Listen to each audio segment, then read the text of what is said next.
कुनै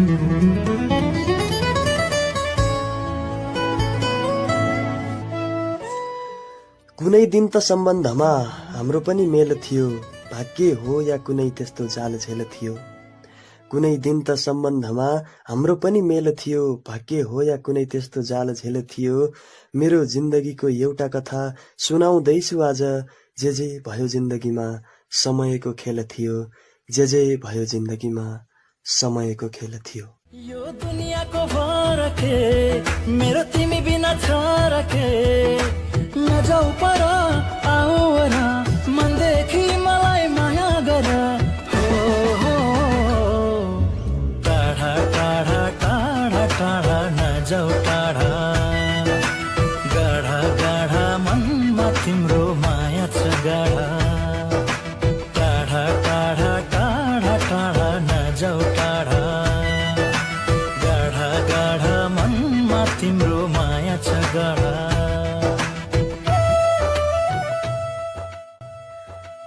दिन, महिना, गते, वर्ष केही पनि थाहा छैन। त्यसो त कति वर्ष अगाडिको भन्ने पनि थाहा छैन। तर यति चाहिँ मजाले याद छ, बर्खाको समय थियो। केही बेर घाम लाग्थ्यो त छिनमै पानी पर्न सुरु हुन्थ्यो। अनुमान गर्दा जेठ वैशाखतिर होला क्यारे। दाजुको बिहे थियो, त्यही विवाहमै भेटिएकी थिइन् उनी। भेटिएकी भन्दा पनि देखेको थिए। आकाशी कलरको चुन्नी, गुलाबी कलरको कुर्ता, त्यसमाथि रातो कलरको आउटरमा सजिएकी उनी यति राम्री कि हेरेको हेरै भए म।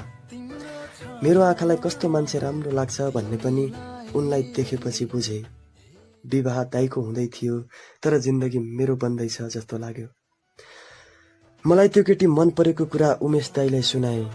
उमेश मेरो दाइ भए तापनि उसको र मेरो सम्बन्ध साथी जस्तै थियो। हो, त्यो केटी पो मन परि तँलाई? असाध्यै, मैले भने। अब के गर्छस् त? खोइ, जा गएर उसँग बोल, अनि मन पराएको सबै कुरा भन्, अनि फोन नम्बर पनि मागिहाल। यस्तै यस्तै के हो के भन्न थाल्यो। म लज्जालु स्वभावको मान्छे, उसँग यति धेरै कुरा गर्नु त के, बोल्न पनि डर लाग्थ्यो। त्यसै पनि पहिलो नजरमै मन परेकी उनलाई पहिलो भेटमै यस्तो कुरा गर्न मबाट सम्भव थिएन। रोक, अब उसलाई पट्याइदिने जिम्मा मेरो भन्दै गफ दिन थाल्यो। विवाहभरि खुबै हेरिबसे उनलाई, हेरिरहन्थे। जब उसको नजर पनि मतिर ठोकिन्थ्यो अनि म अन्तै नजर मोडिदिन्थे।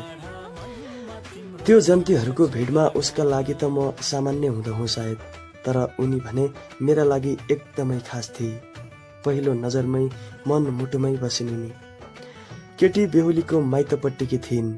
विवाह सकिएपछि उनीहरूले घर जानु पर्थ्यो। माइतीपट्टिकाहरू सबै घरतिर लाग्ने तयारीमा थिए। कोही कोही त हिँडी पनि सकेका थिए। मनमा एक किसिमको छटपटी भइरहेको थियो, के गर्ने कसो गर्ने, किनकि अब उनी मेरो आँखाबाट टाढा हुँदै थिइन्। उमेश दाजु र म उनीहरूसँगै आधी बाटोसम्म पुग्यौं। खासै चिन्जान र बोलचाल कसैसँग थिएन, तर पनि केही समय भए पनि हेर्न त पाउँछु भन्ने मेरो लोभ। हेर्दा हेर्दै उनी मेरो आँखाबाट सदाका लागि टाढा भइन्। कसैको मायाले यति धेरै छुँदो रहेछ, सम्झनामा पनि मनै रुँदो रहेछ। कसैको मायाले यति धेरै छुँदो रहेछ, सम्झनामा पनि मनै रुँदो रहेछ। विवाहमा पहिलोचोटि देखेको हुँ उनलाई, आखिर यसरी पनि त प्रेम हुँदो रहेछ। तिम्रो माया, तिम्रो छाया, तिमीलाई हेरी हेरी पुरा जीवन काटाउन पाऊँ, तिमीलाई माया गरी गरी।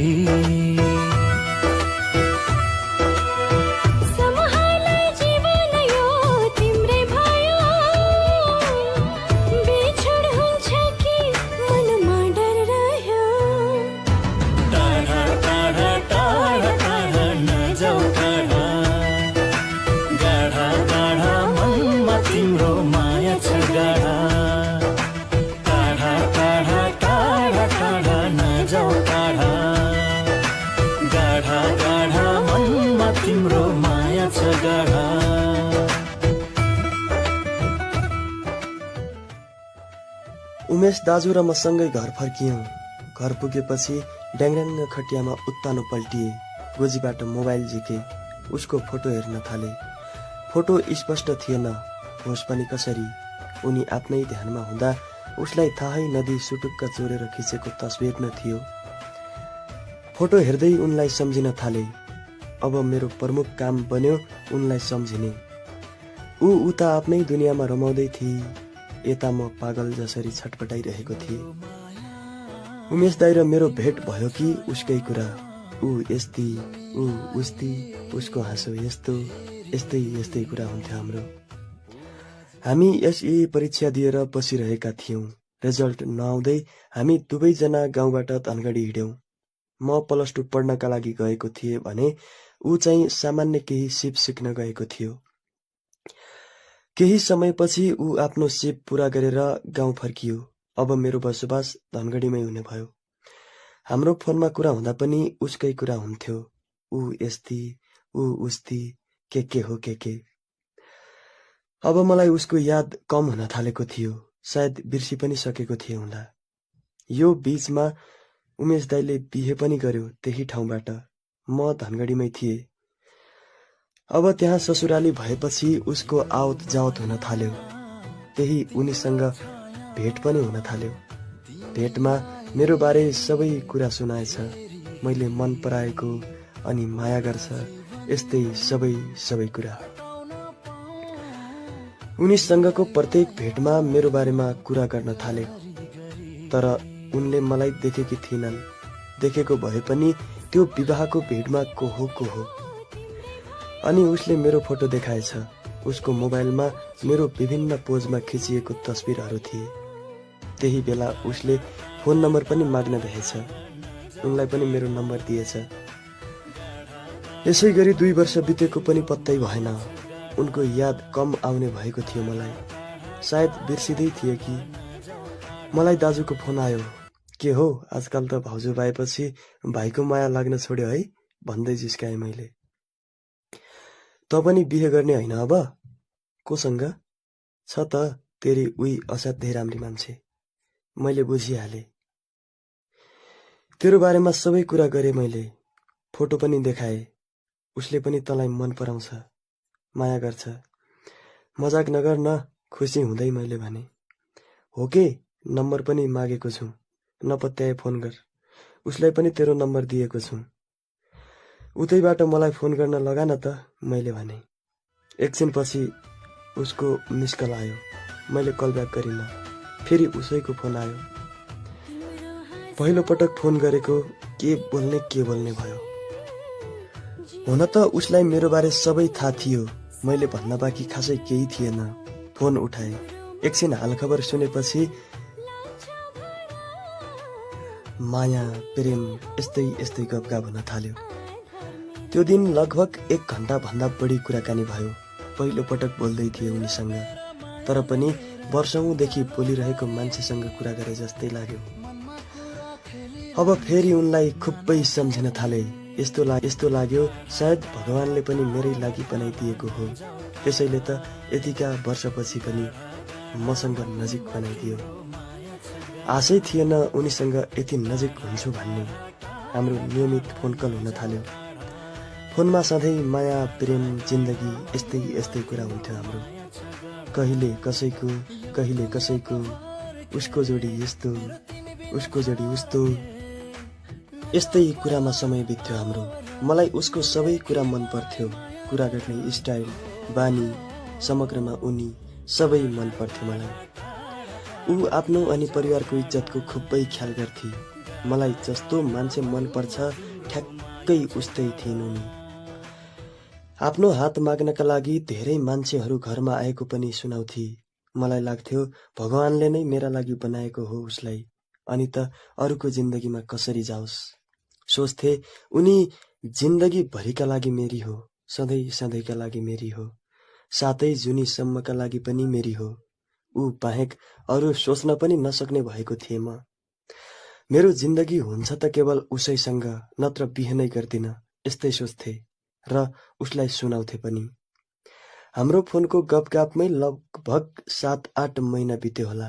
उसलाई भेट्ने फेरि देख्ने निकै रहर लागेको थियो मनमा। उसको नजिकै गएर माया गर्न मन लागेको थियो।